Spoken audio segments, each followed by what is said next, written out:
চাকরি বাতিলে ফের সুপ্রিম শুনানি। আজ সুপ্রিম কোর্টে চাকরি বাতিলের শুনানি। প্রধান বিচারপতি সঞ্জীব খান্না, সঞ্জয় কুমারের বেঞ্চে শুনানি।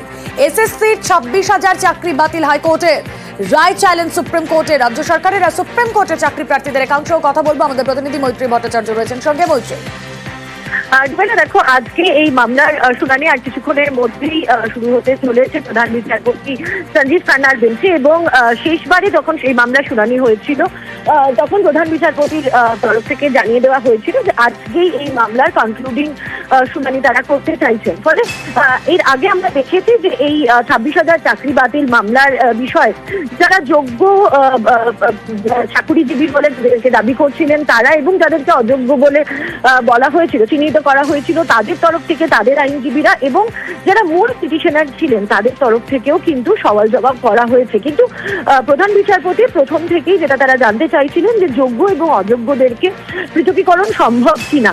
ফলে আজকের শুনানিতে রাজ্য এবং স্কুল সার্ভিস কমিশন তাদের তরফ থেকে তারা কোনো রকমের এই যোগ্য এবং অযোগ্যদেরকে আলাদা করতে পারবেন কিনা সেটা দেখার জন্য তাদের কোনো ফর্মুলা আছে কিনা সেটা তারা প্রধান বিচারপতির সামনে পেশ করবেন এবং তাতে সন্তুষ্ট হন কিনা প্রধান বিচারপতি সেটাই নজরে থাকবে আমাদের। বেশ।